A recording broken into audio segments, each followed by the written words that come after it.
Hello, I see the graphic novel team in the house. Lynn and Oh, Nina. oh yeah. What's up? Mahor, what time is it there? I don't know why I'm yelling.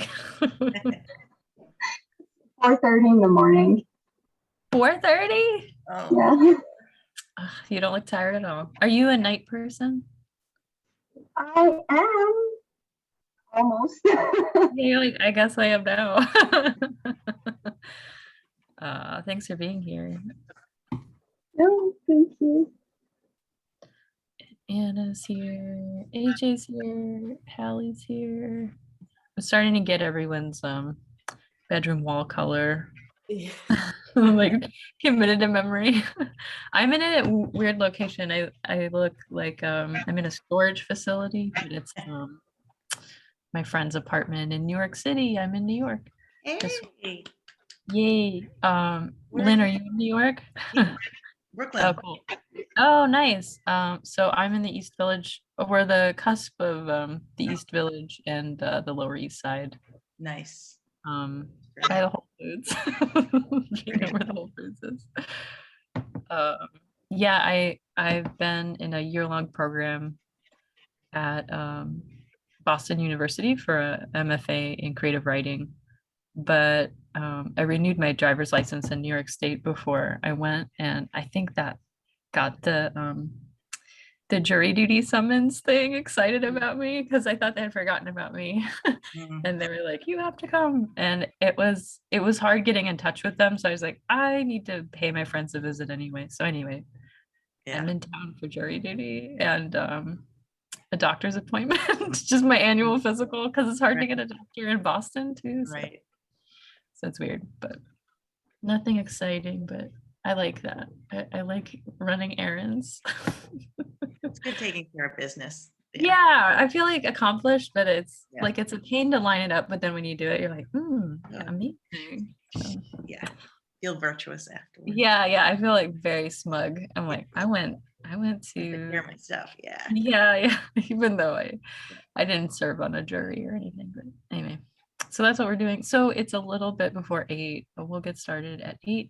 This call is a little different. If you're in the graphic novel intensive, then uh you haven't been in it before. This is our monthly pro call, which feels a little bit like a double dip because I'm also part of the graphic novel intensive faculty. So I'll try to make you not feel ripped off. I promise I'll make it good.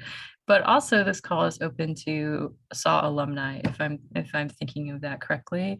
What's up, Don Unger is in the house. Every once in a while I'll see a cube I recognize and but it's also handy that everyone's got like names attached.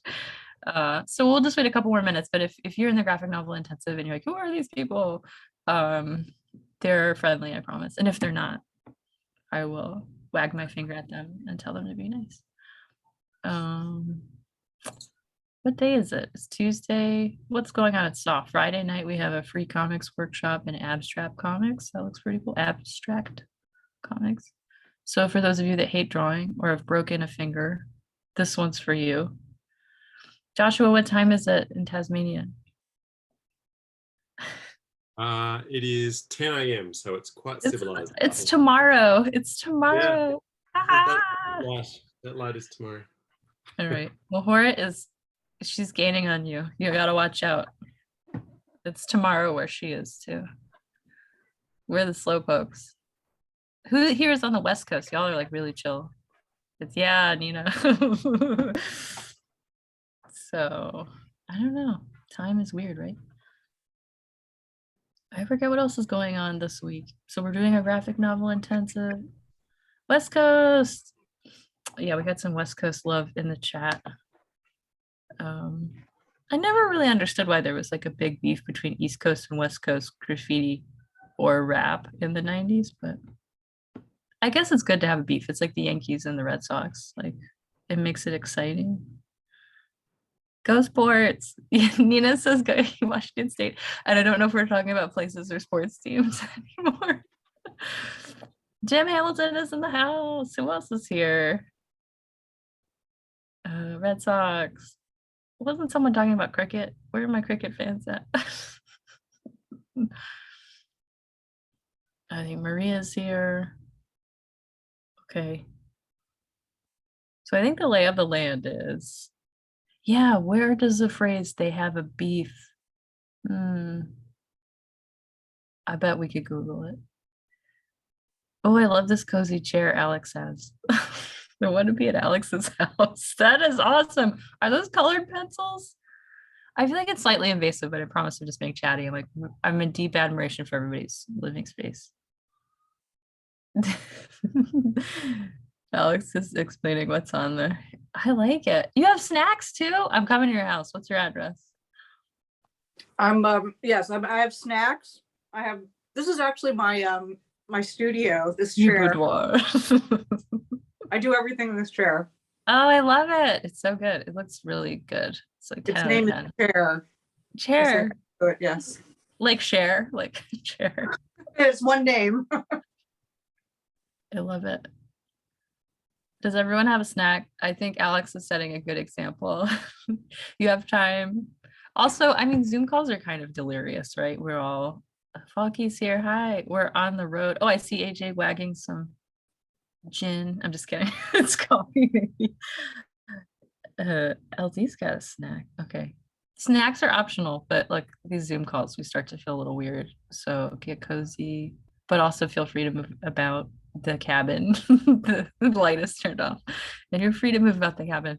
So it's 8:01. I've made all my dad jokes. I'm running low. I think Tom's gonna pop in a little bit, and I don't think Emma will be joining us on this call, but so my name is not Saw Comics, but if I did legally change it, I think that's a contender. My name is Jess Ruliffson, and I'll put that in the chat. Normally we have like someone making notes, but it's just little me, so we won't have any notes. We will have captioning in the recording that'll be available later. So I will try to enunciate as best I can. That's my name. But it's also a website. So I guess it's a website, but it's also my name. Why am I here? Tom asked me to do this, but also I make comics, and everyone here is into making comics curious. Been making comics a long time, maybe. Can everyone hear me okay? Doing good?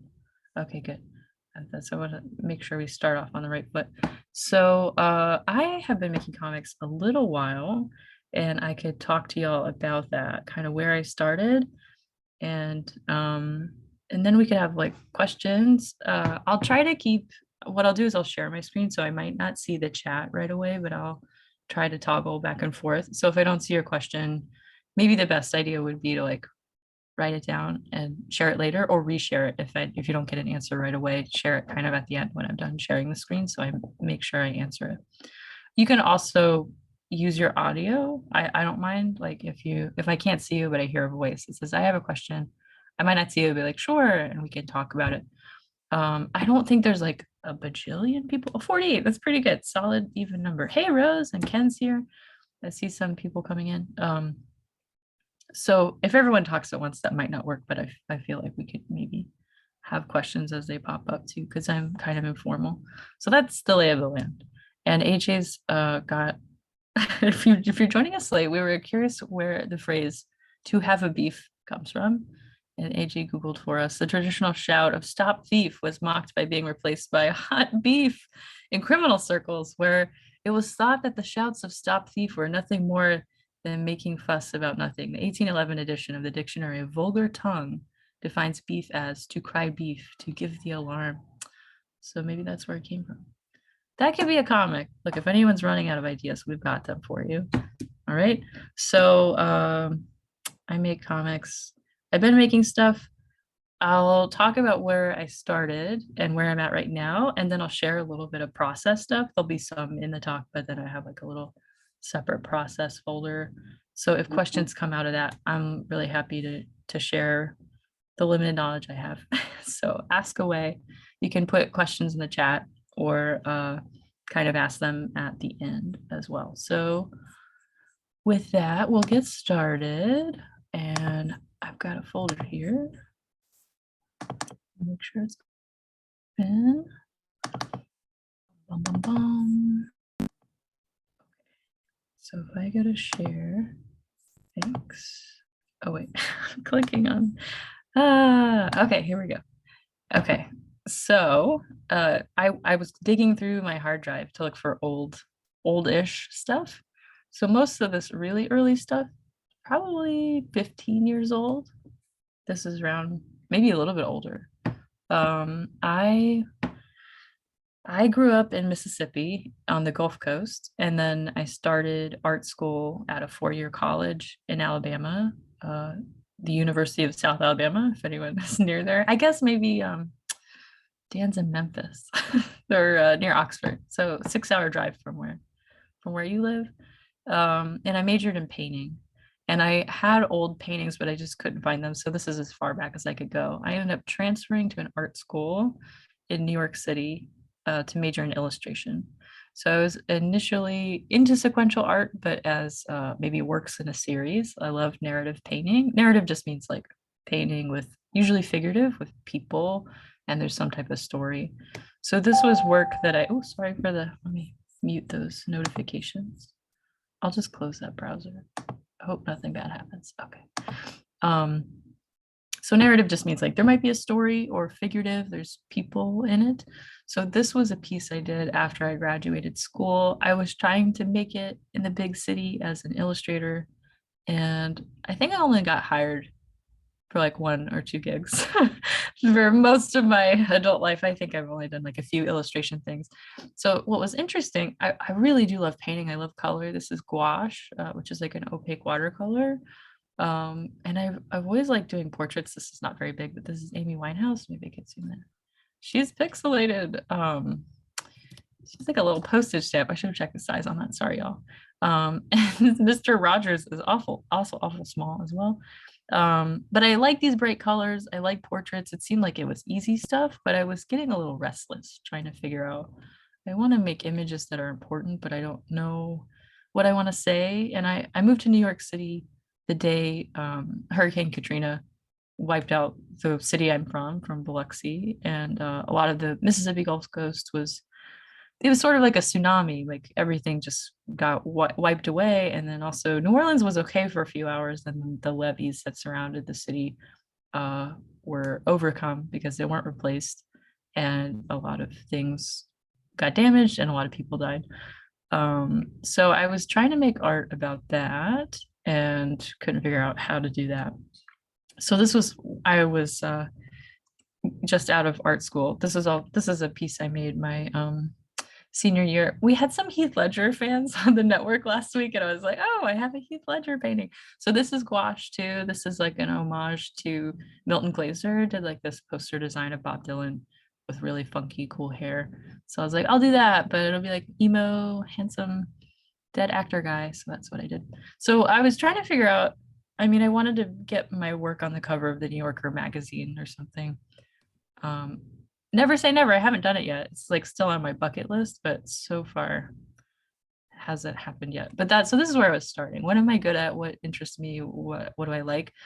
But I think I always liked comics. And at the art school I transferred to, it was in the same department, illustration and cartooning, but you kind of had to pick one. And all the cartooning kids the year I was in there were like really surly and not very friendly. And I didn't think they could draw very well. Don't tell anybody. And all the illustration kids like to like drink tea and like, I don't know, eat snack cakes. They were like nice 4th graders in like adult bodies. So I thought maybe I'll be an illustrator. So it was combining images from photographs and slowly putting ink in these gouache paintings and then adding words.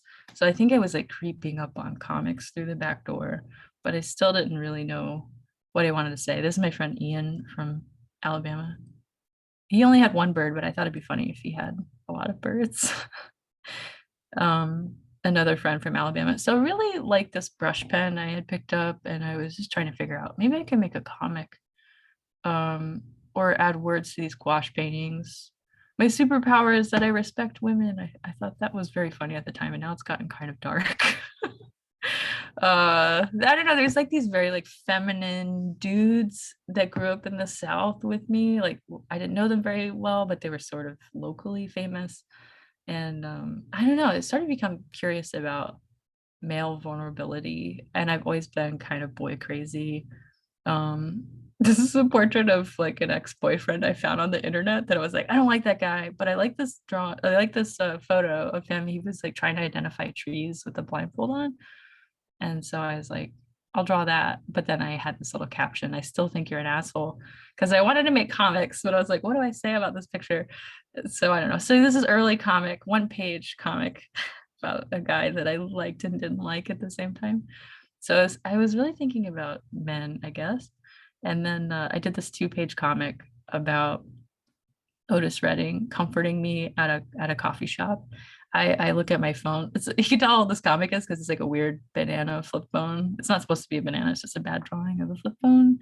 And I'm kind of moping. And then I say goodbye to my cat. And then I get a coffee. And this Otis Redding song is playing. And then I'm even more sad. And then secretly, Otis Redding, who's dead and has been dead a long time, is reading a paper with his cute little latte. And then I leave, and then we're kind of on the street corner in New York.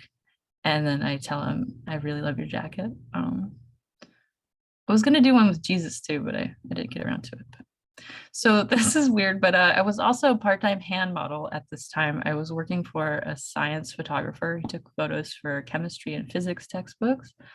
So if you remember these like really old computer screens, if you put a magnet to them, you'll ruin it, but it'll make this cool pattern. So we took that photo.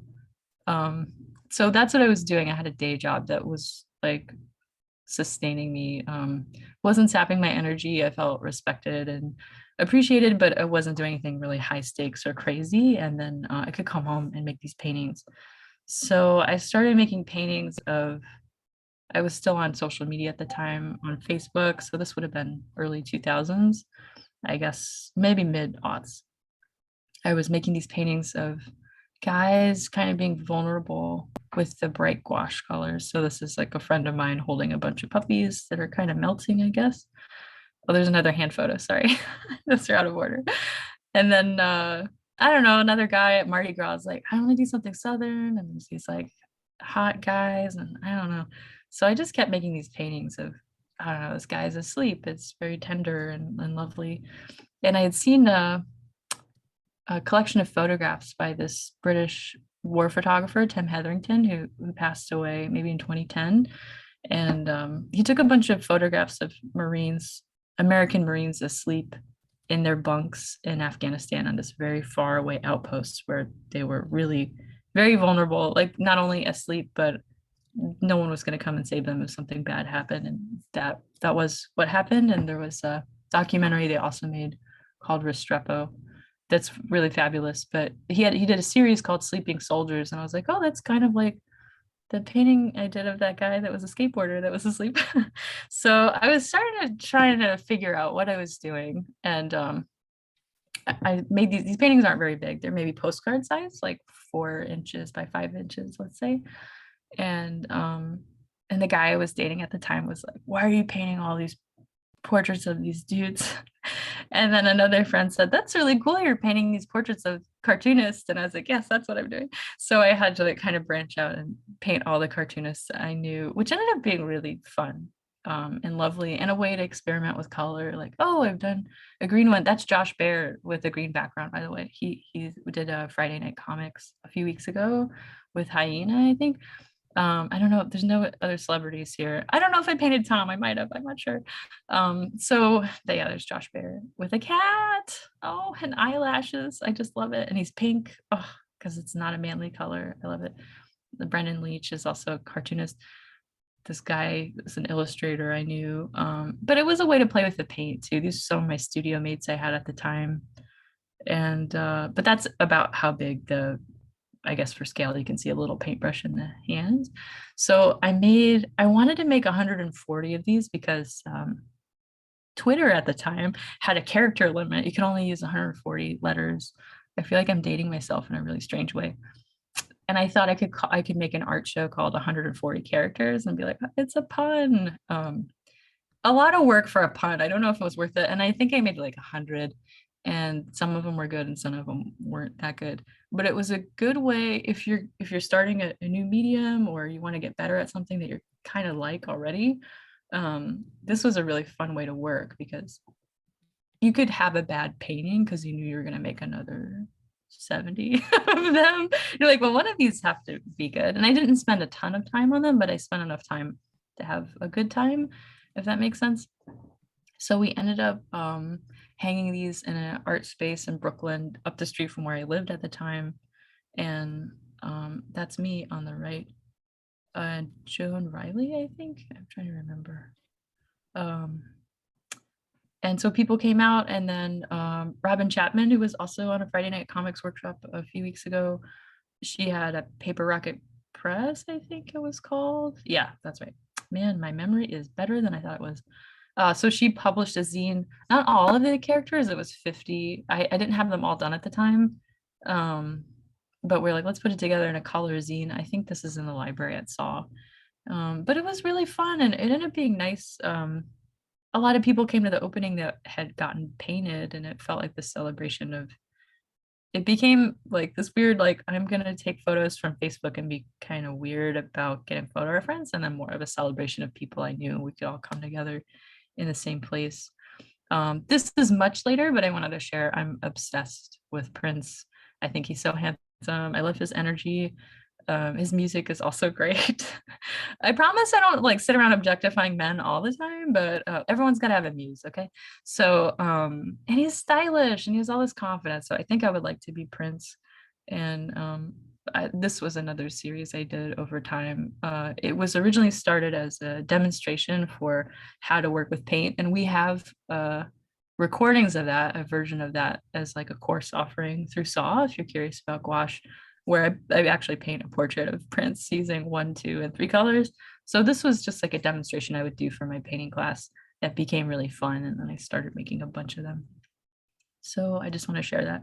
So this is kind of, I know I showed you the Otis Redding comic, and I probably have 1 or 2 earlier ones, but this was the first veteran comic I made. So the big question I had, I know how to draw, I know how to make beautiful pictures.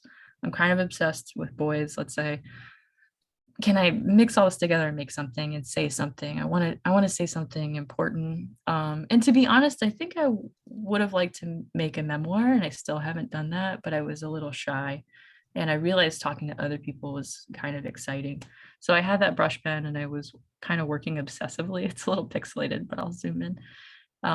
Every leaf on every tree, and now I don't really ink like that, but I love the detail. It's very sweet. So the first veteran I interviewed, I had the idea to interview veterans after I saw that series of photos. I thought maybe if I interview people, I won't have to write. I don't think I'm very good at writing.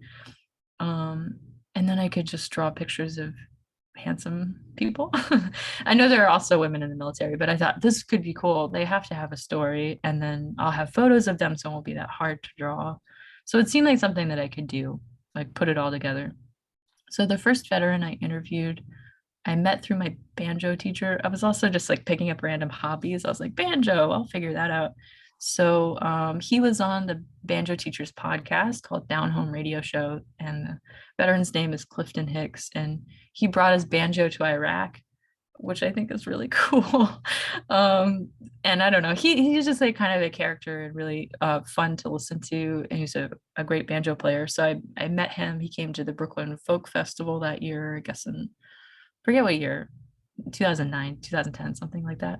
And I interviewed him. So I made a little short 8-page comic that kind of felt like a theatrical trailer to a larger thing. And then I thought, well, maybe I could interview multiple people and kind of put it in a book, and having these different pieces, I wouldn't have to figure out how it all fits together. Maybe it would be presented. It would all make sense once everything was in there. I had a lot of faith in it maybe working out. So this gang of ne'er-do-wells, these were really nice people that I met through the Society of Illustrators. This guy is Ray Alma. He does stuff for Mad Magazine. Victor Uhas was the guy who invited me, and he was like a member at the Society of Illustrators at the time. Fred Harper, and oh damn it, I forget this guy's name. He was great. So Victor invited me to the military hospital outside of DC, the Walter Reed Medical Center, which weirdly, coincidentally, I was born at.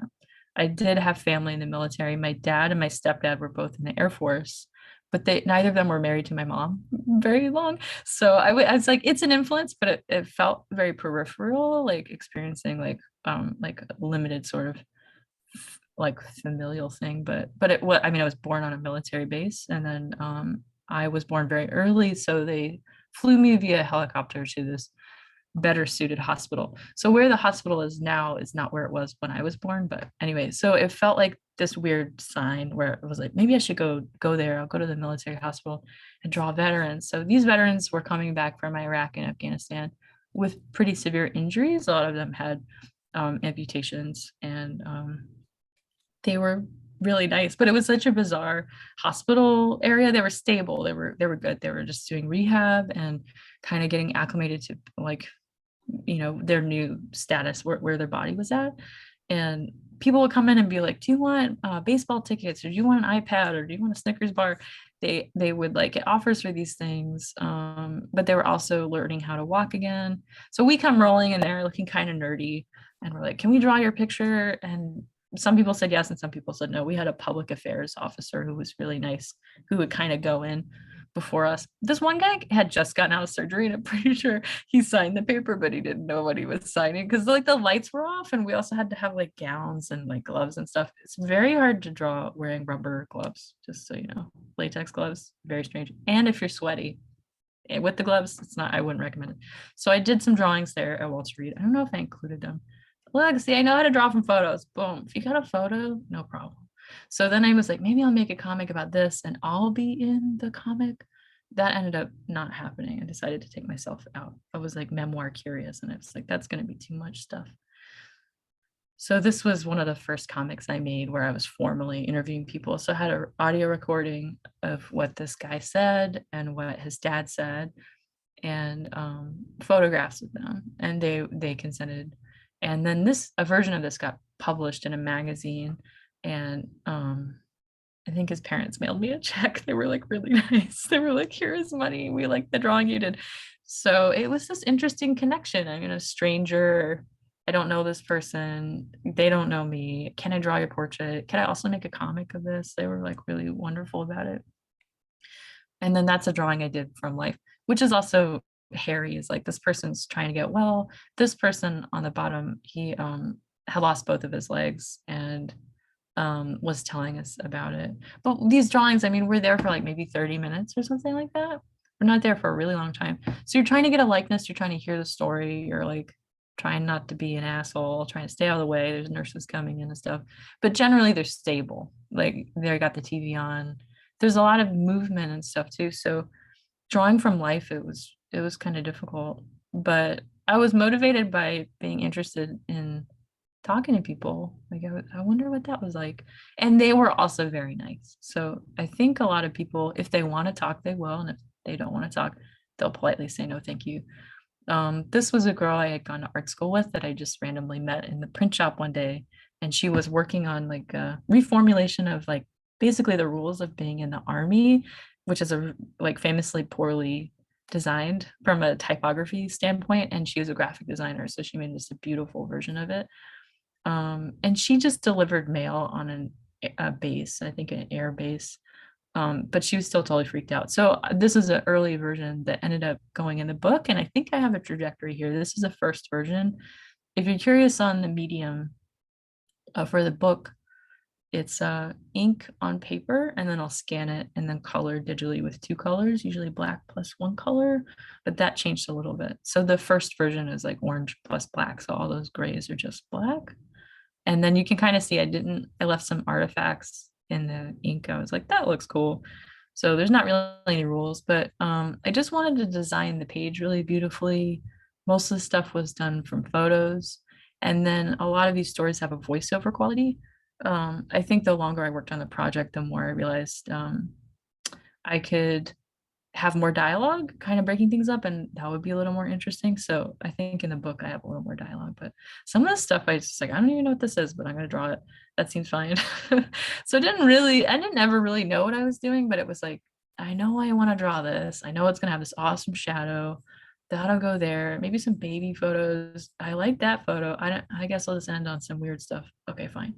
So I think you kind of start with what you know, and then you move from there. I don't know how I got this idea, but this idea of time passing and then like things becoming smaller and smaller, I thought was an interesting way to design a page. So she was talking about tattoos that she had gotten, and she's like, when I go back home, I'm just gonna get more tattoos. It's no big deal. If and when I get back home, I'm going to get every tattoo I want because I only live once. And then I thought the folded flag would be really great. I think I had a studio mate that was like, you should do a flag. And I was like, oh, that's amazing. Um, yeah, so it can be kind of fun to figure out how to design a page when the voice of the story kind of stays the same for a while. And it's this voiceover caption thing. Not having to deal with a lot of word balloons at first was helpful for me. It coming from like a just a visual language and then putting words and pictures together. So we zoom in on her tattoo basically, and then oh no, it explodes. But she's talking really abstractly too. I think there's a lot of ideas that are presented in the veteran interviews that are really abstract. I'm like, what am I going to draw? You can really draw anything you want. So that was actually really cool once I figured that out. And believe it or not, this is the same story, but it made it into a graphic novel. So I got really cartoony comparatively. This is like from a photo, and this is like, I'll get a photo later. That's what the truck looks like. That's like how many wheels it has. So I got all the basic stuff right. But I made her look more like a cartoon, and then 2 colors instead of 1, and more black. And the lettering is all uppercase hand lettered instead of like a lowercase, because it all just had to do with like making it easier to read and maybe a little more fun to draw when you're like, I noticed for myself that working from photos was slowing me down in that way. So I would still use them as reference to get like, that's kind of what the base looked like, or that's what these military convoy trucks would look like.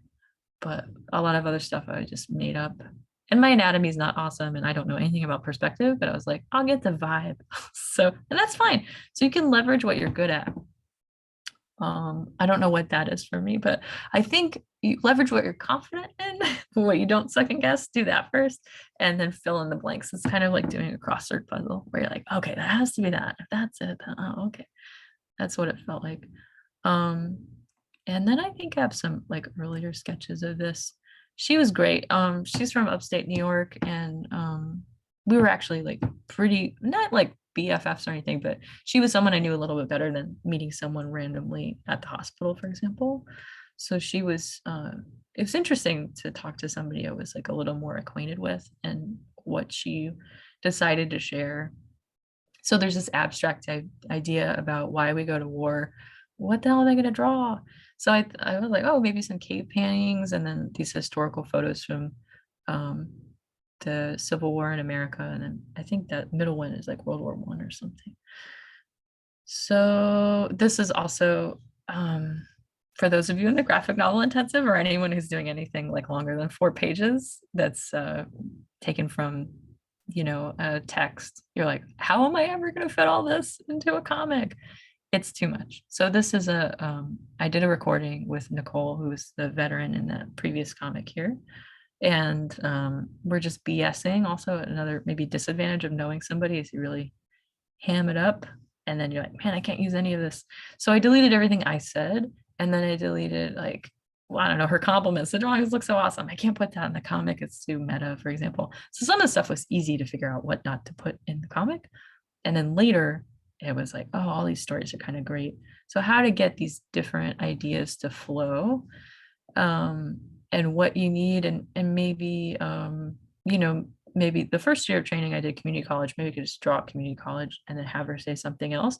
So there were also some details that could become visuals that were interesting. So it was you would, for myself, I would start with a document that would be something wild, like 50,000 words, and get it down to 1,000 words or 1,200 words. And that's kind of how I decided you just give yourself parameters too. It's also really helpful. I decided each chapter will be 16 pages. And then I realized that was too much work. So I did 12 pages with 12 veterans. I was like, nice even number, sounds good. So, and then I figured out somehow that, you know, roughly 20 words per panel or 100 words per page looked good to me and didn't seem like too much, because I was hand lettering and I didn't want it to be super cramped like a lot of nonfiction comics can potentially be.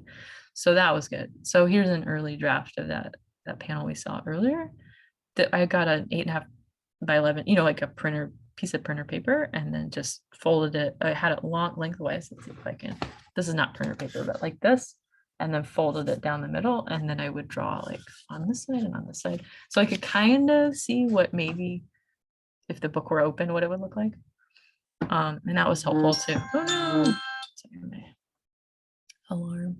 So here's, I guess this is kind of like a thumbnail, and then this is the final. So it did have a pencil phase. I would make it slightly larger. The ratio, I'm not really great at proportions, so it was like approximate. I think the final is like slightly wider in some ways than like, you know, half of a printer paper. But I knew, okay, each chapter is gonna have 2 colors based on this 4-color palette, so people don't get confused. Each chapter is slightly different color. I wanted there to be a lot of black. I wanted the lettering to be all caps, hand lettered. I didn't really have a lot of other parameters. It's like 12 pages per veteran, and some of them had a lot to say, and some of them didn't have a lot to say. Here's another page that's like, here's, and you can kind of see it's like more vertical, right? And then there's the final, slightly wider. But I was like, I could live with that, not having an exact measurement. So this is Nicole talking about, and this was something that didn't fit in the first version because it was so short. So it was nice to expand the story into 12 pages. She was talking about, there was a hospital on base, and she saw, and I don't know what like a burned little boy looks like. I'm definitely going to draw the sweet PG-13 version because I don't want to draw a lot of like war trauma stuff. So that was interesting, like drawing veterans who were talking about the experience of war and the things they saw, and like trying to avoid drawing the literal thing. So comics will always give you a friendly out to be a little more figurative or playful or cartoony, and I don't think that's disrespectful at all. To if you're working in nonfiction, for example, I think you can give yourself permission to play at all times. But that was something that was interesting. I think when I first approached it, I was like, it has to look exactly like the photo, and then I was like, it's fine. No one's no one's gonna know. So this is a piece I did for Virginia Quarterly Review. So I was also working on the graphic novel took a long time. I think all told was like 10 years. It's coming out this October. It was supposed to come out in August. It just got pushed back. So at the same time, I was like, maybe some magazines or newspapers or online outlets might want this stuff, and then I can make a little money. A little money. But just like also getting the work out there and working with editors was a really good experience. I didn't think so at the time. I was like, this editor is being a jerk. But they ended up knowing way more than me. So if you do have an opportunity and you feel comfortable putting yourself out there and pitching to places, if you have a clear sense of the story, there's a lot of places that would take nonfiction or memoir. This feels like memoir, like once removed or something, like I'm doing memoir for someone else or something, like a memoir doula. I don't know. So 2 colors, blue and like a really cool like spicy Cheetos red, and then I think this is like an early version. It gets a little cleaned up. This is something funny you said. So this guy won the National Book Award. Phil Cly did a collection of short stories called Redeployment. Coming home in the middle of my deployment, so he had a break in between like the time he was overseas. I think he was in Afghanistan, I'm not sure. Coming home in the middle of my deployment, there was less a single interaction than a general sense that something was wrong. The country didn't feel like a country at war, New York in particular. I talked to a photojournalist about this, and he said, oh yeah, you never go to New York after having been in a war zone. It's just too weird. Which is, I feel like if it is probably the most like weird place in already. So it could also feel really comforting. But that same photographer that I was really inspired by his Sleeping Soldiers series, Tim Hetherington, he did a video piece called Diary, where he kind of spliced over or faded in and out of Afghanistan, London, and New York, and had like helicopter noises and other noises. It was like a really beautiful piece of art. So I thought about him when Phil was telling me this. And Phil's also a writer, so I was like, well, what do I do? He's saying this way of being in the world is complicated, but the last thing he says is it's good territory for a writer. I was like, oh, I'll just make something kind of sandy looking, and these squiggles in the sky would be really fun to draw. This I did digitally, so I could like kind of trace his face a little bit more, make sure I got that right, and then put some paper in there, and voila. So it's kind of like a collage or something where you understand certain elements and you kind of move them around. So the freelance stuff I'm doing the inking digitally. So I just wanted to show that too. It's a little easier to move stuff around design wise because the parameters are a little more specific, I think. And then the editors can work with you. So I worked with Virginia Quarterly Review on like 3 pieces in the same year. They try to work with like one cartoonist per year on this feature. They had just been born called Drawing It Out.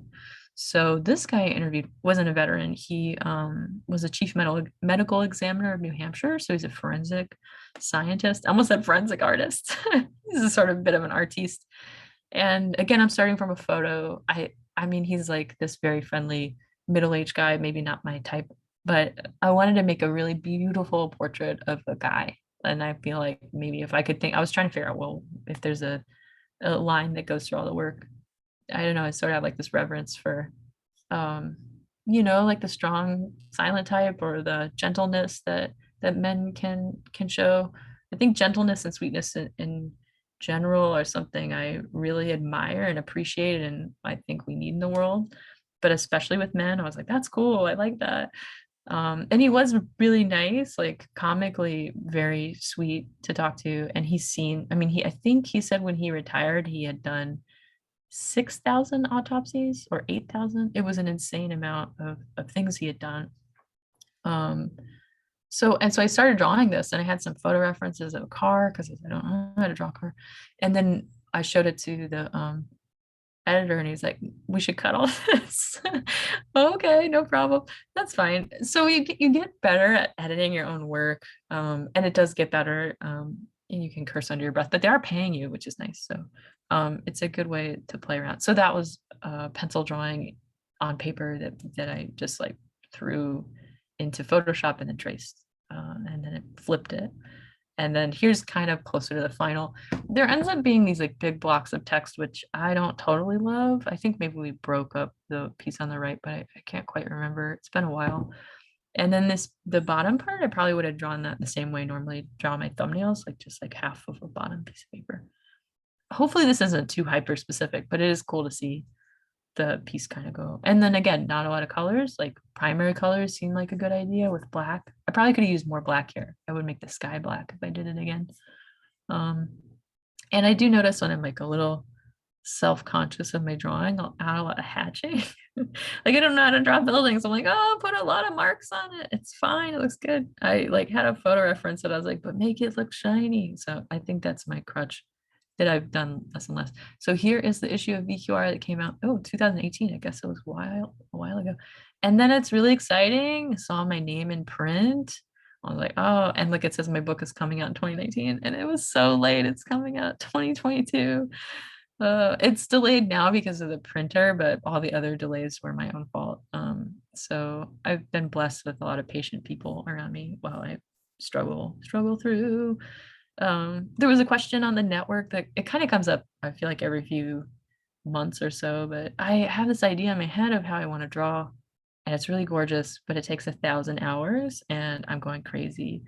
So I'm happy and crazy, but I need to feel a little less crazy, or I need this to go faster because it's an ambitious project. And again, mine took way too long, but the piece on the left is a version of a story that was a kind of first iteration that ended up in a magazine, Oxford American, near where Don lives. He's my geographical lodestone this evening. So I was brush pen on paper and from photos, and I was kind of self-conscious. And then later, the lettering gets a lot better. Thank God. So if you do lettering more, I promise it gets better. I decided all caps was like easier to read. The story shifted a little bit, but that long panel, I was like, let me just make it a tiny one and zoom out. And then we can have 2 panels that are based on that second splash panel. And then we go back into, I think he was in Iraq. Yeah. So, but you see, he's like much more cartoony. I don't know. I had this conversation with Tom. I was like, which one's better? We kind of like them both for different reasons. I think if I could wave a wand, I'd like something in between Goldilocks style, but I don't know. I had a few edits, nothing crazy with the graphic novel, but the guy that edited it, he checked for typos.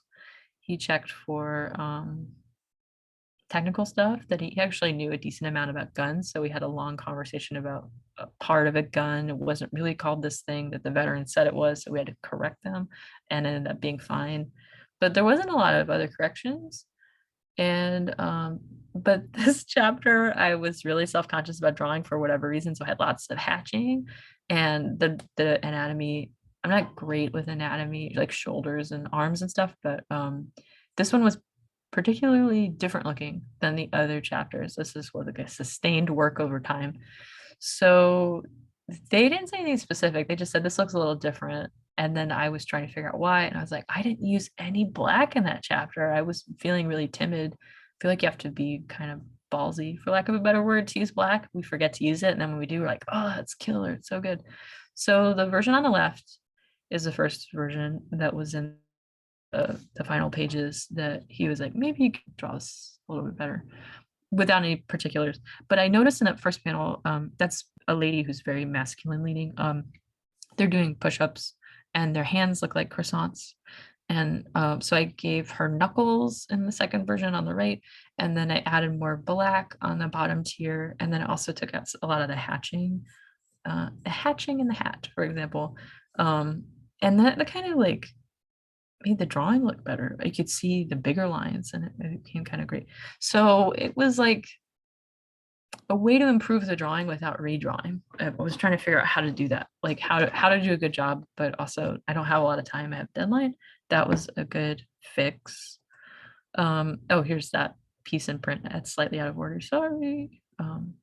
So then I drew the cover on paper, and I think graphic designers at these like publishing houses will put something together for you. But I was thinking about this and I just drew it and I really liked it, and I colored it and I really, really liked it. So I was really hoping they would use it, and they did, which was great. But I noticed I don't have the slide here, but there's POW MIA flag that's in America. It's POW stands for prisoner of war. MIA is missing in action. So it's just those that aren't accounted for overseas that are in combat. There's a silhouette of I think it's white on black, and it says "You're not forgotten." And I realized that this portrait really looks a lot like it. It's a silhouette, but there's like this long eyelash, and I was like, I wonder if subconsciously this is the POW person. But when I was thinking about it, I was like, I want someone who like might not explicitly know their gender or ethnicity right as soon as you look at them, and like they're thinking about something else, and they're also like in this field of poppies, which is like a symbol for like kind of being out of it, and also just really like orange and blue. And then I like the idea of this like erasure or something, and it was a way to put the nervous hatching to good use, and it was just fun to draw. So I think if you can build on the thing that you love and the thing that you're curious about, then you can make a good image and then maybe build a good story from there. And now it's on the cover. They did such a nice job. So that's the graphic novel that's coming out in October. That's the last slide of this section, and I have a few more process slides. If we have time, I'd be happy to show y'all. Okay, so I'll stop sharing and reshare. How's everybody doing? Oh, thanks, Tom. Tom had a link to the POW flag. Whew. Everybody hanging in there? Okay, good. Great. Awesome. So it's not that many slides, not nearly as many as that big one.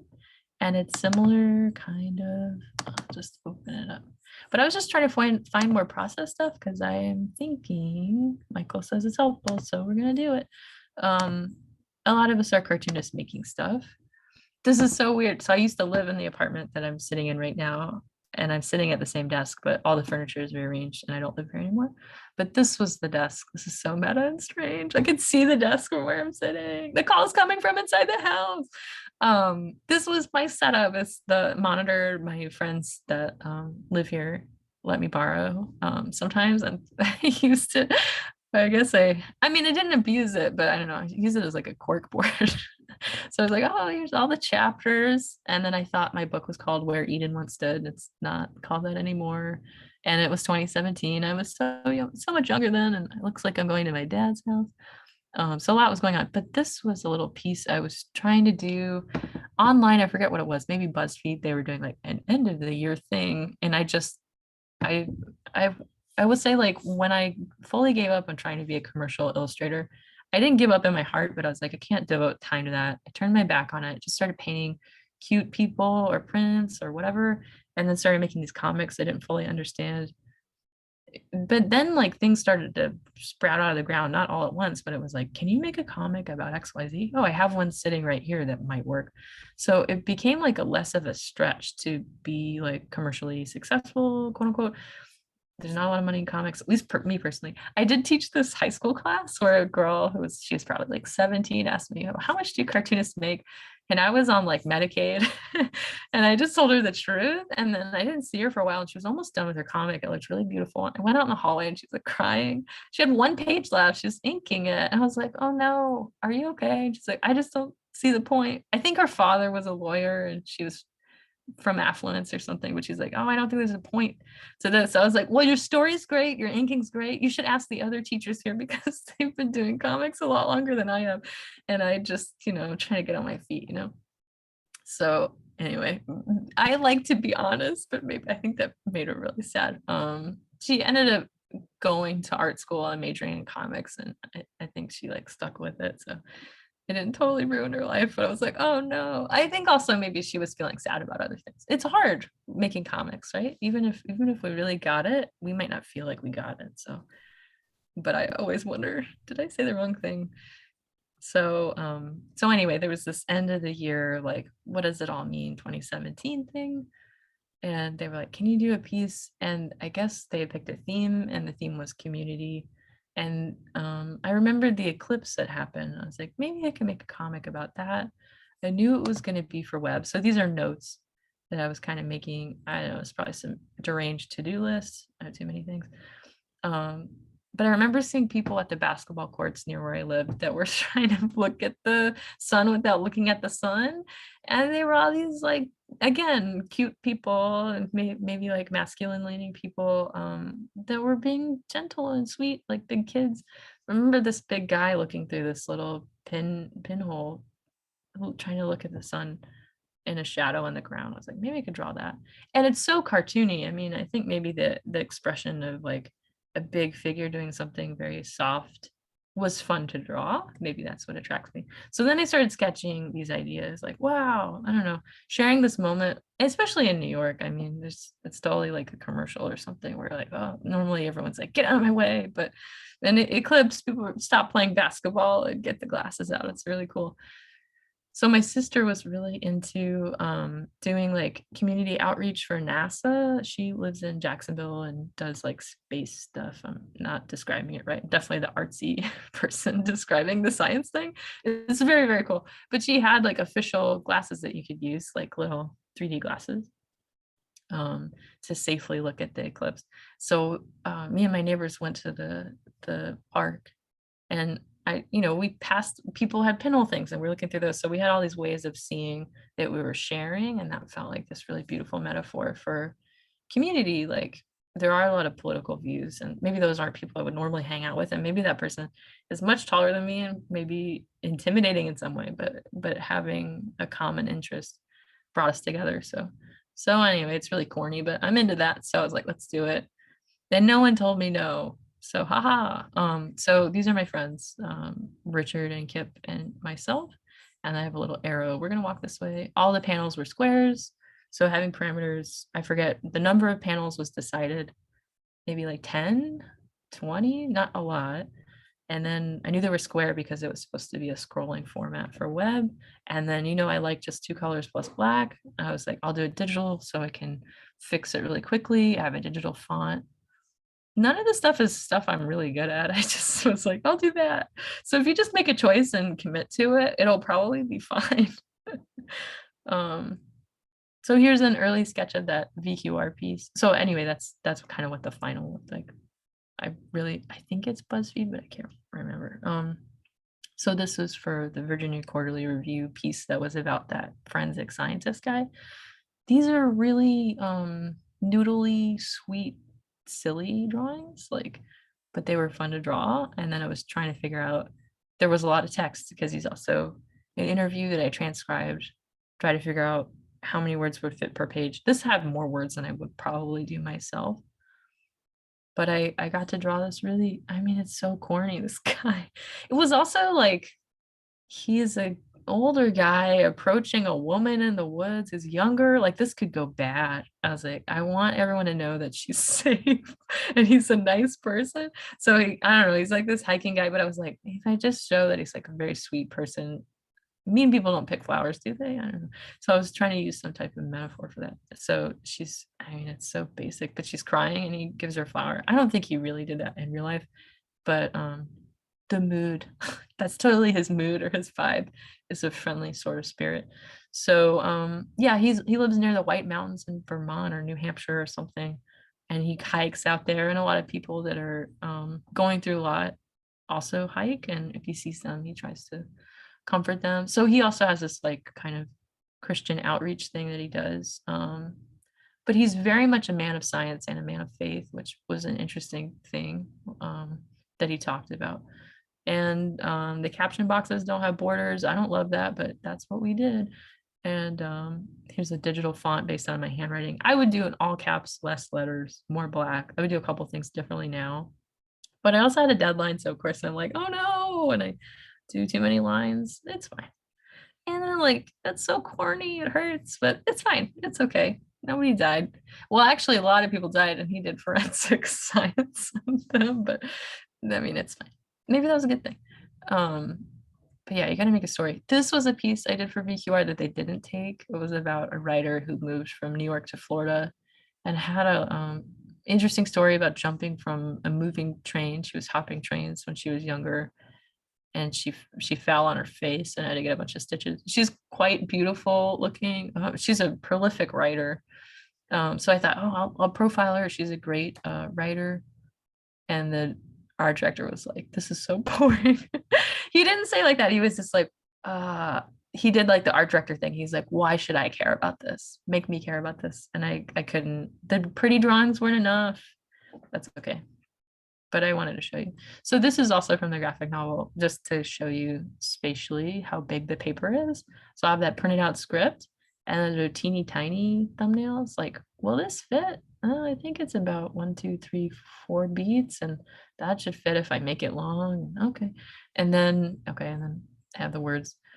And then I fold that piece of paper in half and kind of do, I don't always do the little ones, but I think it gives me confidence to do this scribbly thumbnail version. So here's the thumbnail. Let's go outside. I really like the space. Like this hand has got a lot not going for it. It's fine. It's a thumbnail, but I can tell she's concerned. He seems okay. He's got an idea, and there's all this space, and I just feel like the space makes it creepier. And it totally was. He was super scary. And then I get to do that long shadow thing that I love to do. These people don't even look like people. They don't have hands, but we know that they're people. That's great. That's fine. And then I really like the design of this page because I had to figure out, we read from left to right, top to bottom, but the figures are actually moving opposite of that. So we find out about the image in a weird backwards way, which this interaction was really scary. This person was like threatening her with a gun. So that seemed to work really well. But I was like, I think this caption box at the bottom should go at the top. So I think I change that at the end. And then sometimes if you're laying out a graphic novel or even like a smaller contained project, like each of these are 12 pages, which isn't super long, but some of your panels can be blank. I just wanted you to know you have permission to not know what the heck to draw. I think I ended up drawing one image across 2 panels of her in her kitchen looking out the window, and it was fun to draw because I thought her kitchen was cute. So there's those little tiny drawings again. So that's it for process and kind of it. And now I'm a beautiful cartoonist. Look at me now. I'm in New York. So the graphic novel's coming out. I started it around 2010. So I'm saying 10 years.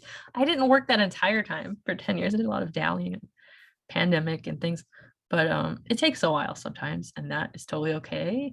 I'm hoping that my next project will take slightly less time because I feel like 10 years is a little long. But I don't know. I think it's fine. You gotta work at whatever pace you're at, and the questions get answered the more you work on the thing. That's what I think. So thanks for listening. Thanks for being here. Jess, thanks so much. Yeah. Can I request an encore? And I have it queued up. What is it? Oh, Is it a song? Are we doing no. It's some pages from Sergeant Brennan, and it's Oh yeah. it's script and pencils and thumbnails and finishes and stuff like that. And Yeah, if you have one. I can queue it up, and then you could talk to us about it. Yeah, do it. It'll be like a cool visual podcast. So yeah, Tom and I got to work on a book. I didn't even talk about it in the talk. The Odyssey of Sergeant Jack Brennan that our buddy Brian Doherty's wrote and had Marines kind of check it out. Like, would they say this? Brian's great. He's runs this thing called Theater of War, and they get really famous actors to do table reads like of scripts of all Greek tragedies for communities that have faced trauma. They've done stuff for people in Ferguson, Missouri, or the Rockaways after Hurricane Sandy. They just did a bunch of readings for healthcare providers, and now they do them virtually too. And it's kind of open to everybody. And he's just really cool. He also wrote a book called Theater of War that's worth a read. It kind of talks about how he went from studying Greek classics to doing like social work kind of or community work. So he got the script together, and Tom was gracious enough to invite me to be one of the artists on the project. And a lot of the artists picked like a scene from the Odyssey, and then I was tasked with the sort of interstitial story where they go back to present day, and this guy is talking to his guys about life coming back. Like we're getting ready to go back to America, and he said it's not going to be what you remember. And he's trying to help them, trying to warn them. I don't want you to be like Odysseus washing up at home and not recognizing where he came from. So there's all these kind of parables in a way. So I got the script and I misunderstood. I think I had half of the room I did, and I tried to cram a lot into a lot. And then I think Tom was like, you have more room. It's okay. I was like, oh, good. And I was super nervous. I'd never gotten hired to do anything like this. So it was a pretty big book. I think that the number of pages I did, gosh, I'm trying to remember. It was a lot for me. Like it was easily like, yeah. I think it was like something like that. Let's say 50 or 60. And my graphic novel I just finished. It took me a decade. It's like 170. So, and we did it. I mean, there was a deadline and real people like waiting on this stuff. And I was like, I don't know how to draw shoulders. So I got the script, and then we had a little bit of time. And then the other thing is you're working with people, and they're not there to bully you. Like they want it to look really great. So they'll try to help you, like, oh, maybe flip that panel. So it was nice. Tom was on the team to kind of clarify the script. Like we had people making sure it's technically correct, but also Tom could just say, oh, we'll just draw that. Like he could kind of coach me on certain things I was confused about because he understands visual stuff.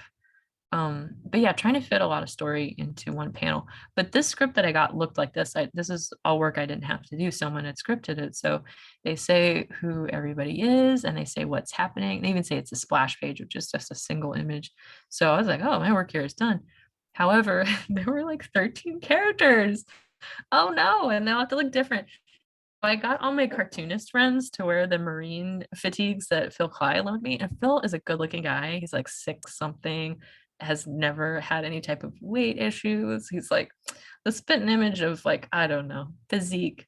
And he was a Marine for God's sake. So I got all my like indoor cat friends, my like cartooning friends. Can you put on these fatigues? And we got some theater majors. Can you pose for me? So I got all these just random people in my apartment with this one pair of camo. We even had the boots, but we're like, let's not. Well, I can model those from the side. But it was actually really helpful because the Marines hat is different. All the outfits in each branch of the military is different. The camo print had to be right. We were able to get something for that. Oh my God, the shoulders. Yes, sometimes we have a course based on some of the stuff in here, and I'm like, I can't believe I drew that. I'm slowly getting better at drawing, but and then we had a colorist too. So I was responsible for converting the script into drawings based on what they told us, and then also like designing what each character looked like, which was a lot of fun. And making it realistically diverse. Like I think a lot of the stories that are out there, like American Sniper and I don't know, Rambo, it's all like hardcore solo like one or two guys kind of saving the day, and they all kind of look the same. So it was interesting to kind of like tell a lot of different stories in a small space. But it was cool. Yeah, I got poses for all this. And definitely how I was like photograph. Like I was like, how am I gonna draw that? This guy washing the shore. Gotta have like a wet calendar issue middle panel. That was not intentional, but now that I've told you all my secrets about the male form, maybe that was something. But I had my roommate, she had like a dress kind of like that. Oh, okay. Can you wear that? I got all of her friends from work to come over and wear toga-ish looking things and sit at our dining room table. And I took these goofy photos, but it helped a lot. So these are the final pieces. And I think I What are the hand lettered it. thumbnails? Well, yeah, and then these are thumbnails. And the thumbnails were really small. I drew maybe somewhere between that half size I was doing and that really teeny tiny one, probably maybe like 4, maybe like, if I had to guess, like 5 inches by 3 inches, really teeny tiny. But just trying to see, would it work? And then throwing the text on top of it. I mean, it was really hard to read. Like bless Tom and the other editors for being like, yeah, I get it. It looks good. It seems fine. Go for it. But there's a lot of stuff I was like, I don't know how to draw that. And sometimes they're like, oh, there might be too many words. Maybe we should cut it down. So then I could show somebody, hey, maybe there's too many words. Can we add a page? So a lot of these things were flexible. And a lot of this was to show Brian, the writer, who hadn't written a comic before too, right? So a Mhm. lot of this was like, okay, Brian, you gave us the script. Here's the thumbnails. Here it is with the text. What do you Yeah. think? And there were times where we did trim back the text, but more often than not, we took Brian was kind of in charge. Not kind of, Brian Well, was in charge. usually it was nice. I was like, I got to draw another page and get a little bit more money. I'm like, oh, fine. And it's another way to like expand ever so slightly. I felt like it was, I Yeah, mean, this I was second- used to working with people where they're like, cut it all out, and then there was nothing left. And it was nice to kind of make it bigger. So then we But- got approval on the pencils before you went Yeah. to ink. Oh yeah, and then these are pencils. I was thinking, oh, these look pretty good. And then the beginning pencils, it was like I all gotta look exactly like how I want them to look. And then the inks were like pretty like fluid, I guess. I don't know. Some of the pencil parts are really tight and other parts are like the anatomy is totally falling apart. So I think if I did it again, I would try to like keep everything really consistent, like whatever style, really, really cartoony or kind of photographic. But I think it was like slightly uneven because I was just really terrified. I was like, I hope this doesn't look good. And I was Yeah. new. I mean, I'm still new, but it came out great. They did a great job. Sally Candrino was one of the first SAW students, inaugural students. She colored this. We had a font that looked really great. The rest of the book is good too. The other artists they had to do the more I keep wanting to say edible Odysseus parts. They were really beautiful. That was the other thing that was intimidating. I was like, what? You got who else to work on this? Nick Yeah. Bertozzi, he's really good. So I mean, who am I? That was the other funny thing, like going to the military hospital, these people have been drawing for 30 and 40 years longer than I've been around. And I'm like, can I come with y'all? And everyone's just so nice. So I don't know. And it's not me. I mean, I think cartoonists are just the best people ever. Contrary to my misgivings originally of like, I don't want to major in cartooning. They seem kind of mean. So I just finished a program in creative writing and everyone was kind of trollish, in my opinion. Half were like not nice and the other half were like cool. But I realized that the Mighty Network on SAW, not to sound like a cult member, but I really got spoiled. Like everyone there is very curious and excited, and I just kind of thought, oh, that's how it'll be. And I just walked right in there and I was like, ooh, it was very binary. Like, this is good, this is bad. Ew, it was like a very strange vibe. So, I mean, there's different ways to do it, but I prefer cartoonists, I've found. SAW cartoonists in particular. So, yes. So if you don't know what you're doing fine. If you kind of have an idea and you pick your parameters, I think you're gonna get something out of whatever it is you're working on. Panic is normal. I don't know if I have any more sage advice. I just keep doing it. In every comic you make, you'll definitely get better. I'm like excited about the opportunity, not the work involved, but the opportunity to make another book. Maybe about memoir this time, because I've been so afraid of it. And to draw something that is like beautiful and cartoony, like trying to find something that's not super stiff or too photorealistic, and finally figure out how to draw arms and shoulders. Yes, So can we take some questions from the audience? yeah, I sure. want to just recap some of the, you always say so many great things. I just want to recap a few of them really fast, and maybe I'm it'll, such a good note taker. maybe it'll remind some people, but well, we'll just go backwards. Panic is normal. I like when you say things like that. And picking your parameters, you said that many times, like every time it sounds Oh like when you yeah, pick the parameters, it helped you find your way. Oh, and you're sharing the yeah. panel that Yeah, Kate. Kate was asking, what are the tiny images? I'll try to go through. Yeah, picking your parameters. It's just like, where do I start? You can have that feeling. I'm sorry, I hope I'm not making Yeah. any issues. It was This one, right? it was that one. Thanks for the shout, Kate. Sure. I can also, I'll make a note. I can try to share it on the network too. I did this as a post, I think, in the graphic novel intensive last year when we were talking about process. But if you know, oh, okay, let's say thinking about my newest project and have a lot of different ideas.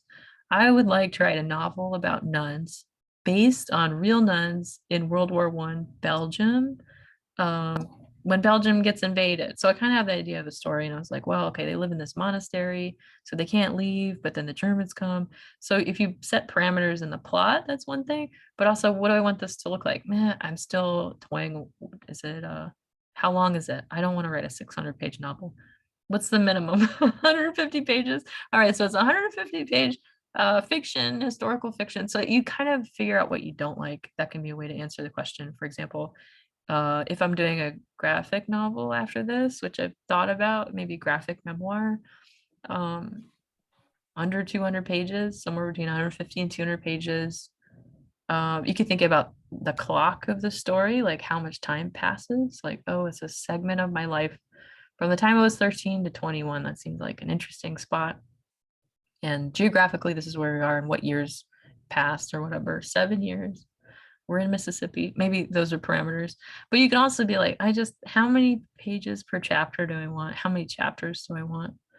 I just picked 12 because I was like, that sounds right. It's like double digits, but 10 didn't seem like enough. And like anything higher than 12 seemed, it was just going to take too long. But 12 seemed like, I think that would be enough different stories that if you put it together, it might say something that I wasn't explicitly saying at the beginning. So that's kind of how I handled a graphic novel. So when you're first starting, it can be really hard, but I knew it wanted to be in print and vertical.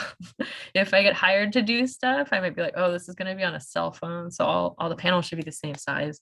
So you can just scroll through. So there's not any diagonals or anything super complicated because we're working with a graphic designer who might not be fluent in, you know, comics exactly. There's a close-up of the little teeny tiny version, but they're just heads and then like caption boxes and maybe dialogue balloons. You're like, would they fit there?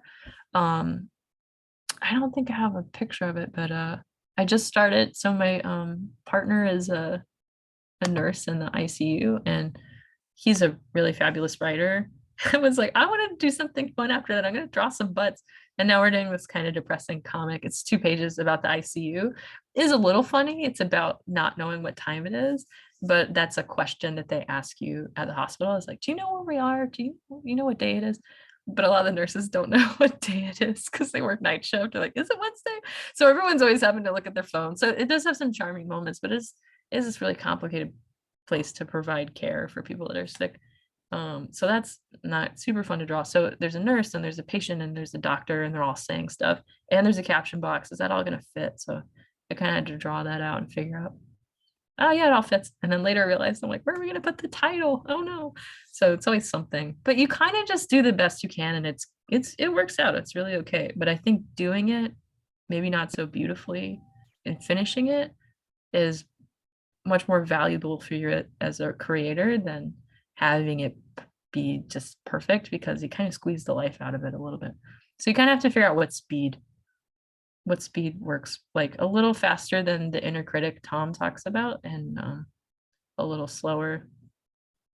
The pace that your deadline requires is also a good speed, but things happen. Like I dealt with depression. I moved a lot. I didn't have a lot of money. I was hopping from job to job. that won't speed your work up at all.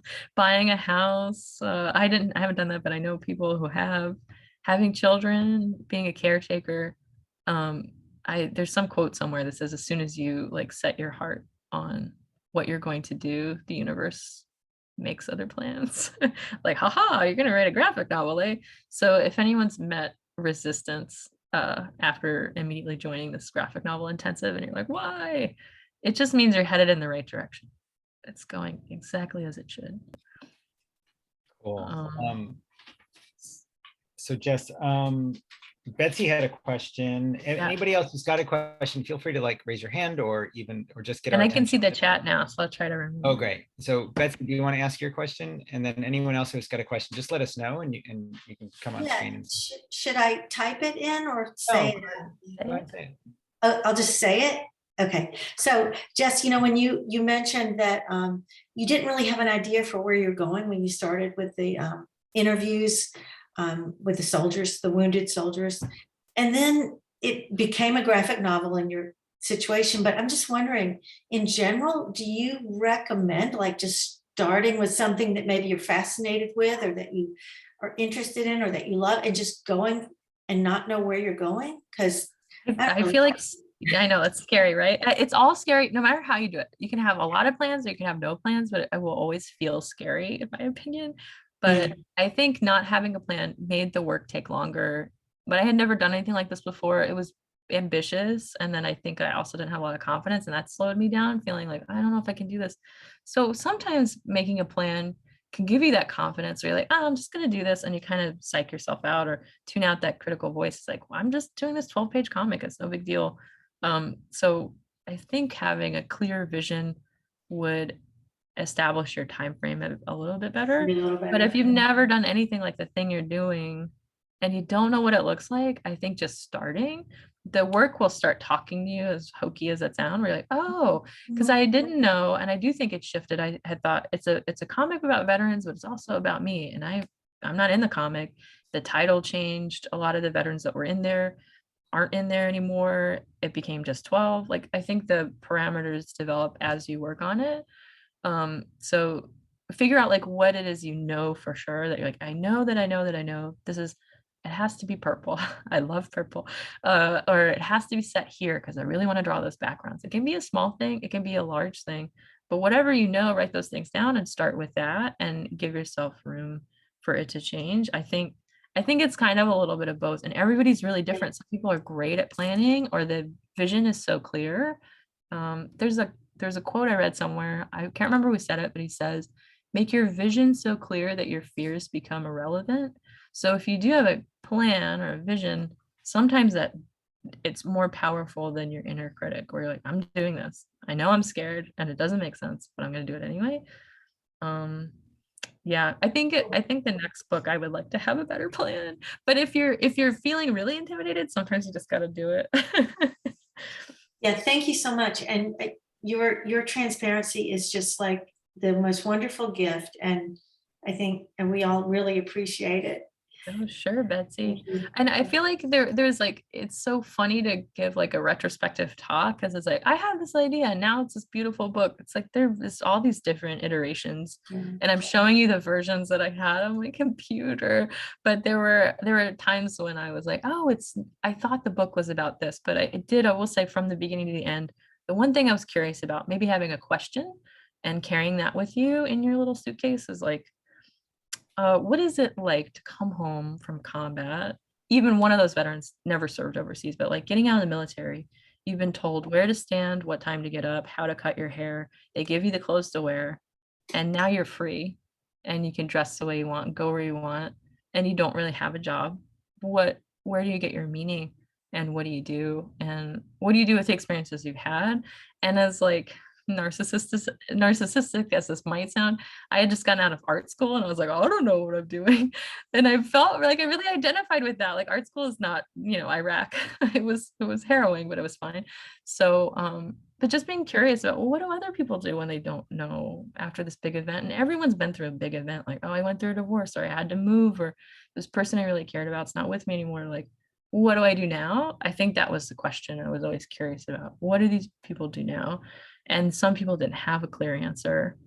Like, I'm just like here doing this thing. But what was there a moment that like gave them some sense of peace or confidence? And my hope was if I put all these together and have everybody saying, well, this is just what I did when I came back, then maybe a veteran reading that would be like, oh, I could do that, or oh, they're a little lost too.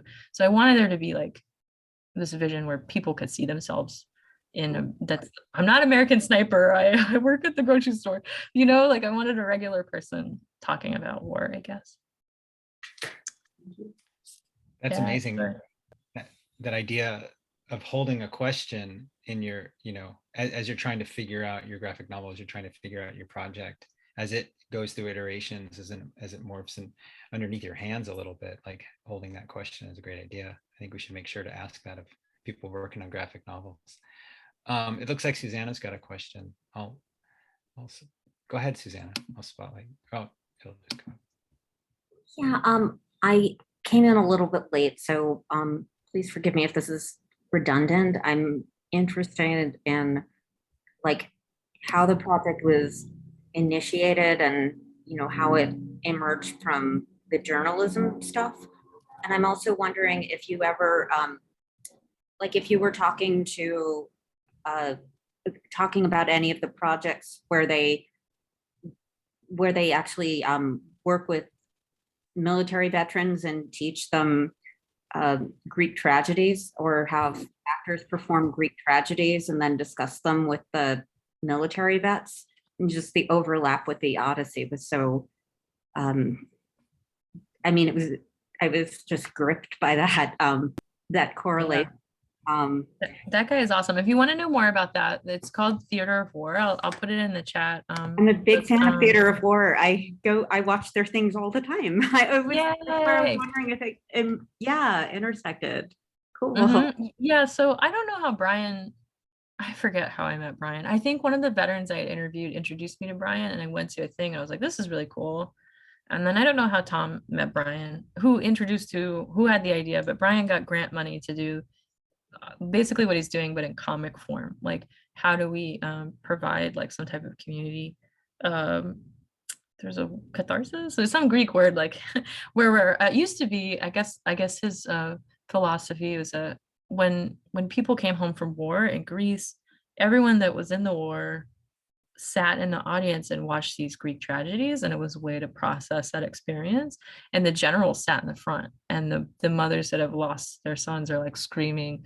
It's very visceral experience, but it was like a community reckoning or something like that. So I think there are a lot of intersections with the work Brian was doing and comics, and then just putting the Odyssey. That's something that he was already interested in doing, but I don't think he had done comics. And it sounds like really smarmy, but like comics are hot right now. So like if you need some grant money, like you don't know how to draw, that's fine. They don't need to know. They're just like, comics are cool. I think most places, the limited funding we have for arts in America, particularly, they don't get a lot of application from cartoonists. So just pretend you know what you're talking about and you'll be fine. So I think that's kind of the vibe that was there. And then your first question about kind of how the project started from like a journalistic perspective, no one had hired me. Hey, can you go talk to these people? I just was able to go to a military hospital and see some people, but I had been interested in talking to veterans. I met the first one through my banjo teacher. And then every time I made a comic, someone said, oh, I graduated high school like right after 9/11. So a lot of the people I went to high school with served in the military. So I started there. There were people in high school I knew, but I knew a lot of people my age that had gone to art school that had a friend. Oh, I have a friend who was in Iraq. You want to talk to him? So it was like word of mouth. And then after I had these pieces kind of sketched out, I would shop it to smaller places that like, because comics are hot right now. And I needed I didn't get paid a lot, like, between like $400 and $700 for little pieces here and there. The book advance was $3,000, I think. Again, it took 10 years. You could work faster and make more money, but book advances aren't gigantic, especially in comics. But I don't know. Again, like I'm not the most commercially successful cartoonist I've ever met, but you could do it anyway. I don't know. I teach a lot, and I had a nice office job with health benefits. So I think there's that Flaubert quote that's like keep your life orderly so you can be violent and original in your work. It was hanging up at Saw. All my good quotes are from Saw. But it's true. It's like if you can, whatever like keeps you calm and healthy, like do that, and then whatever you have room for, prioritize it, but like set your life up to where you can leave room for the questions, for the things you want to make. I think Hallie was asking about printing stuff or publishing stuff. I was hoping you could address publication. If we're going into a project and already know what we would like to try and to get it published, is it best to work on a pitch and all that first rather than doing a full script / outline, etc.? And if so, what would you say is the best use of the graphic novel intensive, because it's 6 months?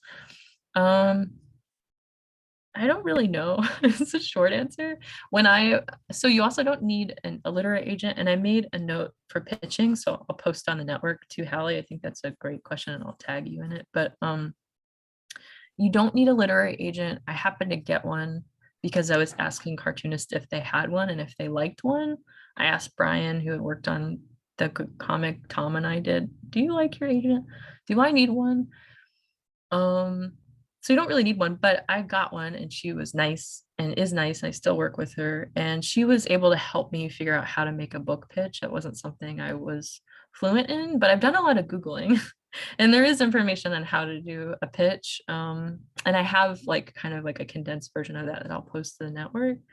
And I've heard that if you have like sample artwork, if you have like stuff posted to Instagram, even if it isn't the exact story, but you know it's going to be in that style, for example, that's enough for them. And if you have a script or even a synopsis, you can have something as little as that or as realized as like pencils for a first chapter.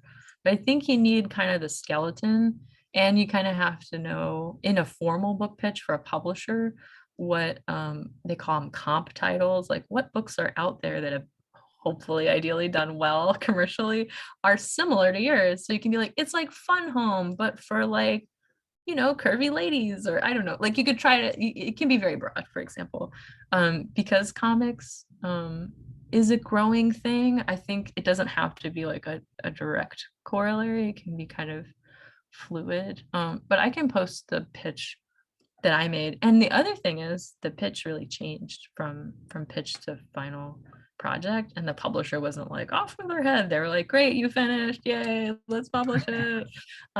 So it's okay if it like evolves. You just have to finish it. I think that's a good move. Hopefully on time. Susanna was asking, did you study comic illustration? I didn't really study it. I studied painting and illustration. Oh, LD, I'll tag you too. I just saw your note. But no, I didn't. But I made it, and once you make them, that's a great way to study comics. Just make some, and then I'd be a pro. Jess, if you got a minute, I'd like to take Hallie's question too as well. Yes, please, Tom. Tom knows. Well, since it's specific to the graphic novel program in the 6 months. Oh yeah, that last part. How do I do this in 6 months? That's and it's true. about pitching. I mean, it does vary from publisher to publisher, and it varies from type of comic, you know, or genre to genre, let's say, and even agent to agent. My experience has been that they like to see a good, healthy amount of art and a completed synopsis and or outline. That tends to be the case.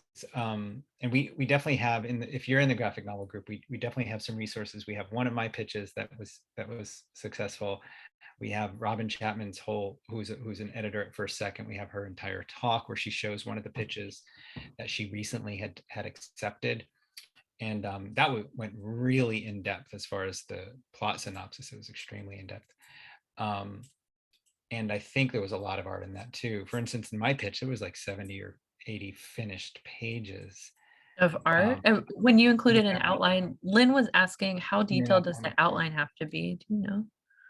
Again, it really depends. It like, I think if they can get a sense, like, you know, if you give them like 20 pages, that's just so rock solid, and then you give them a general outline that they can easily imagine it in their head, they're gonna be like, oh yeah, we got this. But if but if they don't, if they have to make a leap and they're like, I still don't get it, Yeah. it needs to be more detailed. But it's so it's some sort of combination of like finished art and the rest of what you're proposing. It's like those two factors, and that sort of like amalgam of what the magic formula is. It's going to be a little different from editor to editor and project to I was project. thinking of the metaphor, like if you were going into a dress shop and there's like sample fabric, but then there's like the dress design that's on the mannequin where you can see the drape of the fabric and it's not cut perfectly, but you can see that vision. I mean, like the more you have, the better it is. I don't think it has to be perfect. But again, that quote, make your vision so clear that your fears become irrelevant. I think it develops your confidence if you answer those questions for yourself. I had a lot of questions still when we pitched the book, but I kept those to myself or I shared them with my agent. I think if you have like a therapist or an agent or a spouse or a BFF, they will help you with your pitch. And I'm here too, like you're in part of the graphic novel intensive and spiritual guide or whatever, high fiver. Yeah, Tom's outline was 2 pages, so there are a lot of variables, but I think if it's just really clear and solid, I do think they get excited by art. Like Tom said, a lot of art. I had already like serialized some of the chapters as shorter works, and I could show some of that. I had a decent amount. I would say probably like 50 pages or less, 25 to 50 pages. I probably had like 40 pages, but they were all formatted for like newspapers and the internet. And then I was like, I'll just put this in a book, and I had to redraw it all. But I didn't know that, and that wasn't in the pitch. I was just like, yeah, it's fine. And then it wasn't really fine. It just took a little longer. It was fine. Ali, is that giving you some okay answers? Do you need a little more?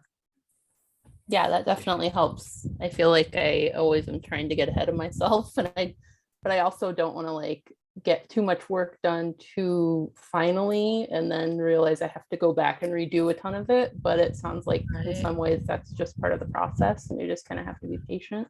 Yeah, redoing is such a thing. I feel like I always wondered, like, oh, is my agent gonna say this is bad? Or what if I was really scared turning in the final pages? They were done, but I was like, what if this guy says it sucks? And the edits were minimal. I mean, it was an email that was like these things. And I was like, oh, and they were all things I agreed with.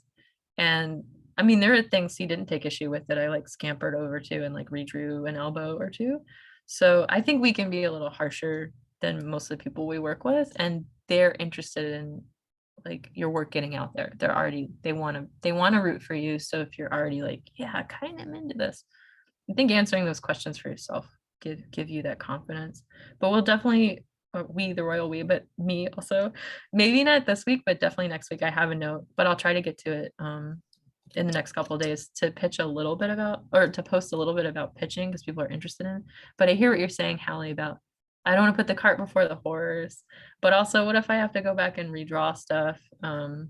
There's different types of redrawing. Like I don't think anyone would be like, this isn't the book we ordered. It looks great. Sounds good. It's kind of marginally related. I like it. Like if the format changes a little bit. Again, my pitch had me in it as a character and I'm not in it. So that's a pretty big move and no one noticed. They're just like, finish this thing. Did you have any big changes, Tom, from the time you like pitched a book to delivering pages that ever have an issue like that? Well, interestingly, my agent wanted there to be an ending. She was like, okay, these 70 pages are good, but also they're gonna, because the book's kind of grim, they're like, they want to see the ending. I was like, no, I mean, I sort of know where it's going, but I mean, I'd rather not do the ending now. I'd rather do the ending at the end. So what mostly changed was the ending. Like I gave them an ending, you know. Yeah, give him an ending. Yeah, I gave them an ending in the pitch, and it was similar, but the real ending was better, and came as a result of working through everything for that 2 years or something, and rather than sort of imagining a slightly just more superficial ending, which is what I sort of pitched. So Yeah. that was the biggest change. But in general, I think what I gave them was pretty indicative of what they got. I mean, I gave them a pretty solid pitch. LD was asking, do they want a full script? Is that unnecessary? But at least 20 pages of art. Are there any like hard and fast minimums maybe? Well, I see somebody's mentioning Marie Vincente's blog post. That's a good one. And Don's also mentioning that every publisher will be slightly different. It's true. True. And also, every editor is going to be different too. And some editors want scripts, but most don't, near as I can tell. Like some come from publishing, or maybe they've read too many screenplays or something, and they think that like you have to go through this process of iterating where you write a script and they get to edit it, right? Others will put a lot more trust in you, and so if they see that like you can go from your concept to your finished pages in a way that makes sense, that has already, if you've proven that, like, with your 20 or 30 sample pages or something, that you can tell a story, that it communicates, that it's emotionally powerful, then so long as they know what to expect from your outline or your synopsis, then you probably won't need a script at all, unless you're handing it to somebody else to draw. But then again, you might get a micromanaging editor that's like, send me your scripts, or send me your 5 pages every week. And I think like this can feel very gatekeepery, like I just want my book out there, and you can self-publish and there's lots of ways to do it. But I think ultimately they are on your side. You just have to convince them. And the convincing doesn't take too much convincing, but it's like they're so steeped in making books that if they know what your thing is, they're like, oh, we could do this with it, or I know this other thing. Like they're very well connected into these other books, this whole like, I don't know, universe of possibility. So like if you're excited about it, they're going to be excited, but they also have this frame of reference that's a little different than yours is, to good effect. Like they can place you, if you're not a marketer. I am not. I'm hopelessly non-marketing, marketing. And it's nice to have people that are passionate about that can like place you in the universe of books, because I don't know how to do that, and they know how to do that, and they're excited about that, and I'm excited about what I'm doing. So it can be generally pretty positive. Betsy Hudson was asking about, there's this friction between the idea of not having an idea of where you're going when you start. But we did that one already. We Jess. talked about it a little bit. Yeah, but I just want to say that by the time I wrote the pitch, to frame it in the context of a pitch, like I had a pretty good idea, but it was from making a few shorter pieces that ended up being slightly longer chapters in the book. So my sample art was like a version of that chapter for the internet. And then the synopsis might be slightly different. Like there are things that were actually quite different, but it was enough of like real stuff that existed, like an idea of a script and an idea of like, here's art I put in this newspaper, and people are like, oh, okay, I understand the idea that you're talking about. So it's like a way to go deeper in the conversation with someone you're approaching that might be interested in publishing your work. Sarah had a question. Sarah, do you want to ask a little bit more if you're asking? Sure. I was just wondering if, sorry, I'm really tired. I was just wondering if it matters if you don't really have a good body of work when you're pitching something. And I guess you're kind of saying, actually, I don't know what you're saying. Well, so good body of work. Does that mean like, I have 40,000 Twitter followers? I mean, like, I don't know. We're trying to do book promo stuff right now. And I talked to the fancy person that's in charge of that. She's like, what's your Twitter? And I was like, I don't have one. And they're like, what about Facebook? I was like, not that either. And it was like not a bat of an eyelash. And I'm not on the internet. I have a website. So I don't know. Like, it just makes it clearer to them. If you're like, I'm doing this thing, they can be serialized things like web comics that you put just on your website, but just these iterations of similar topics, or even like maybe your art style, you don't envision it changing super duper drastically. Like, oh, I like working digitally and lettering like this, and I like this many panels per page. And you can say, I'm doing a sci-fi comic about dinosaurs in space, and here's the art I did about my real life stuff, but this is what the art will look like. Picture a dinosaur. Here's a drawing of a dinosaur. That's enough, I think. Like, just to get people to understand what you're talking about. Yeah, but what Sarah's wondering maybe is I don't know. It's to me, it's such a changing field, publishing. I mean, that it might be worth addressing in some of its varieties. Like, there's this sort of joke that I first heard a few years ago, but I keep hearing it more and more. And that's that, like, how do you get published? Well, first get famous. And Yeah, it's true. That's and, true. If you want a yeah. bigger book advance, like you gotta have like that Twitter following. Hallie's like, Right. yes, church. Yeah, I mean, to some degree, it might. I mean, again, there are lots of publishers, there are lots of editors, there are lots of agents, and so it might actually matter Mhm. if you have a body of work to some, Yeah. to most, maybe. But I do think if you're going to come out of nowhere, it's got to be pretty flashy and like really grab them by, by something, by. Yeah. Like, I think I I'm have not always publishing. like anytime I was approaching somebody, like there always has to be a first time. So you just kind of have to do it. But I will say like the one thing that really helped me is like it's kind of an interesting idea. Like I always thought the idea was interesting and that was the easiest part to talk about. And editors were like, oh, comics, those are really hot right now. Veterans, no one's really drawing comics about veterans. Oh my gosh, how could peanut butter and jelly? That sounds great. So I don't know. I mean, I think I got lucky in that I kind of have a buzzy idea that I can hide behind. So it's a lot trickier to be like, here is a story about my real life, for example, which is why I haven't done it yet, Sarah.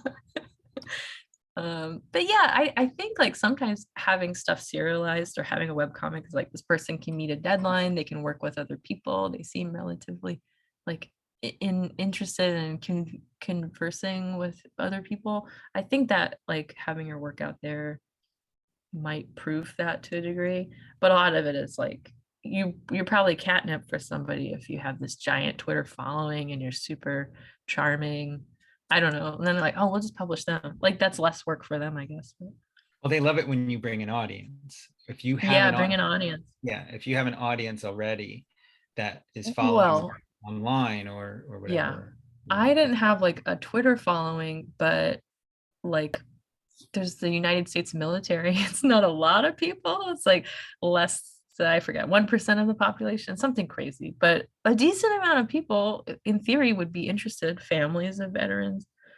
So I think that was also helpful. It's like it's a buzzy idea and a community attached to it. That might have helped, I think. Mhm. I hope that helps Sarah and Betsy and Hallie and everybody else. Yeah. Yes, just thank do you your so thing. much. Sure, Sarah. Do it anyway. Even if it's you're like, this is a fool's errand, do it. You have That's Linda to. Berry's definition of an artist. She says an artist is somebody who does it anyway. Yes. I like that. I do too. So if there's, maybe we'll give it one more question if anyone's got one. Otherwise, we'll let Jess make her way back to Boston. Or are you I'm going not to tonight? DC to talk to librarians. Okay, good. I'm done with jury duty. I didn't get picked. Thank you, Lord. A weird trip. You know how you not get picked is you have extreme views about the case. Seriously, like if you say, oh, you know, We didn't even get that. Wait, Tom, we didn't even get that far. There was someone like in the first room you go into, and he was like, "You can't force people to do stuff. The system is crooked." Like this dude was awesome. He was just like, "How many Black people are in here? 2." He's like, "This is messed up." Like he was going off. It was so great.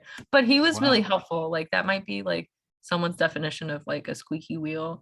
But he was squeaky enough because they took us to this other room and they were just letting us sit there, but we were supposed to be in this other place. And he asked the right person and I just followed him. So I definitely kept my distance, but he knew what was up. But he was like, you can't force me to be on a jury. This is corrupt. It was great. Well, thanks so much, Jess. And sorry I was a couple minutes late, but I had Oh all sorts no, of I'm things. so glad you're here. And to everybody in the graphic novel group, we'll catch up with you in the group, and Jess will post those things. And anybody who in any of our other groups, you probably know how to reach me and Jess anyway, and so feel free to follow up any way you like.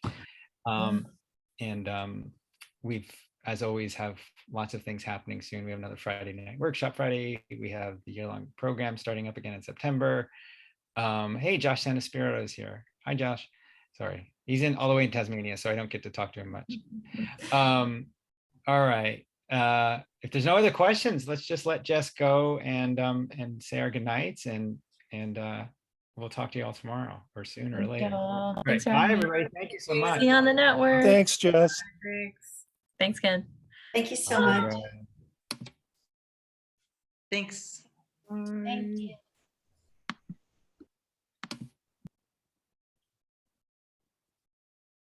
See you later.